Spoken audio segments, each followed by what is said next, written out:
Amis internautes de ESAE Télévision, bonsoir à toutes et à tous et bienvenue au rendez-vous de l'information. À la une de l'actualité, le concours Voix d'Or entre dans une nouvelle phase. L'Institut français de Parakou a accueilli le tout premier prime de la saison après les étapes de casting. À l'international, en Inde, 25 insurgés maoïstes abattus par les forces de sécurité dans l'état de Chhattisgarh, en pleine opération contre la rébellion armée. En sport, le Bénin dévoile sa liste de 15 joueurs pour la CAN en 2025 prévue en Libye. Plus de détails dans ce 13h.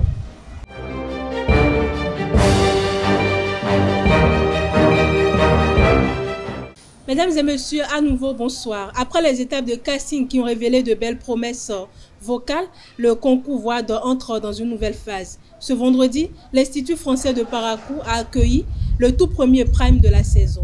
Entre performances scéniques, avis de jury et ambiance du public, cette soirée marque un tournant dans la compétition. Mouidine Lawani, Elvi Kungbeto, Elisabeth Iladia pour le reportage. C'est devant un public enthousiaste que s'est tenu ce vendredi le tout premier prime de la compétition Voix d'Or à l'Institut français de Parakou. Après les phases de casting, place désormais au show et à la vraie confrontation scénique entre les talents sélectionnés.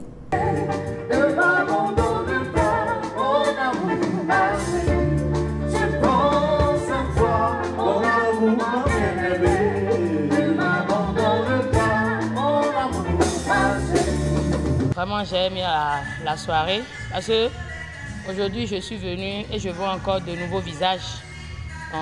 Je me suis dit, est-ce qu'il y a encore de bonnes voix comme ça à Parakou?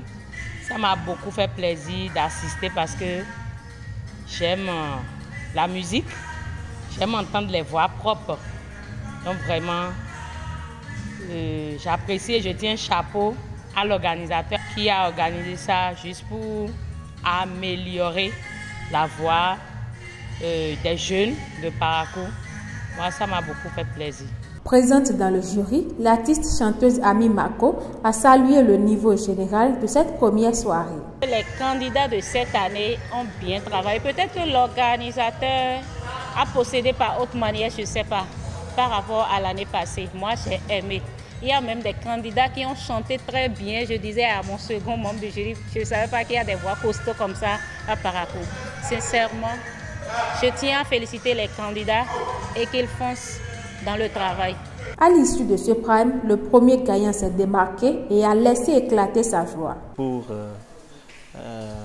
ce qui m'a valu cette place ce soir, il y a d'abord le travail et l'envie de vouloir mieux faire. Parce que les primes passés, les foires passées, c'était un peu compliqué, on n'était pas trop entré dedans. Et en plus, il y a des trucs défateurs, c'est-à-dire la vente des tickets qui vraiment frustre. Ça, c'est quelque chose qui se passe dans les coulisses que je vous révèle. Ça frustre vraiment les candidats. Finalement, je me suis rendu compte de cela. Il ne fallait pas seulement le talent, mais il fallait également faire la promotion de l'événement par la vente des tickets. Ce que je me suis donné à fond à faire. Et avec un peu de moi-même et la force de frappe et tout ça, et la grâce de Dieu et mon public qui, quand même, de loin m'ont soutenu également. Et je suis là ce soir devant vous en tant que premier du prime. La Voix d'Or est encore loin d'avoir livré tous ses secrets. Le rendez-vous est pris pour le prochain prime avec encore plus d'intensité et de talent.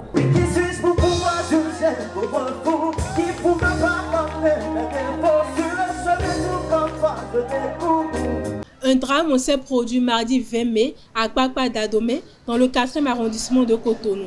Une infrastructure sportive en construction s'est effondrée en pleine pluie derrière l'ancien dépôt pétrolier de la Sonacop. Le bilan fait état de morts et de 6 blessés, dont certains dans un état critique. Les victimes sont principalement des ouvriers présents sur le chantier. Alertés, sapeurs, pompiers et gendarmes sont intervenus avec le soutien des riverains pour évacuer les blessés vers le CNHU HKM. Le chantier financé par une entreprise locale devrait offrir un espace de loisirs à la jeunesse du quartier. Le patrouilleur océanique espagnol Roland Pago séjourne dans les eaux béninoises du 16 au 21 mai 2025.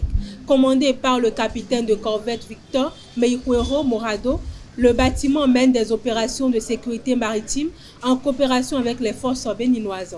Des exercices en haute mer, des plongées ainsi que des actions sociales ont marqué cette escale. L'équipage de 11 membres a notamment visité un centre d'accueil pour enfants et offert des ouvrages en espagnol à l'université d'Abomey-Calavi.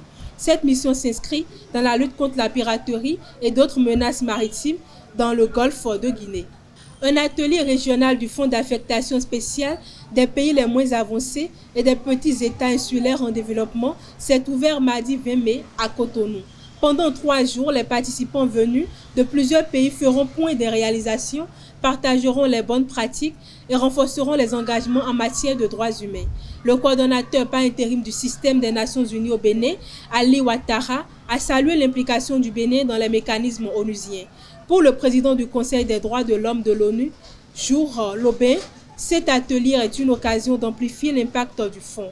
Le ministre béninois de la Justice, Yvon Detchenou, a quant à lui rappelé que ce fonds contribue activement à la promotion des droits humains sur le continent. Hors de nos frontières, au moins 25 personnes présentées comme des insurgés maoïstes ont été abattues ce mercredi 21 mai dans l'état de Chhattisgarh, au centre de l'Inde lors d'un affrontement avec les forces de sécurité. L'information a été confirmée par Vivekanand Sinha, haut responsable de la police locale. Cette opération intervient alors que New Delhi intensifie sa lutte contre cette rébellion armée active depuis plus de 50 ans. Au moins 4 enfants ont perdu la vie et 30 autres ont été blessés ce mercredi dans l'explosion visant leur bus scolaire au Baloutchistan, dans le sud du Pakistan, selon les autorités locales.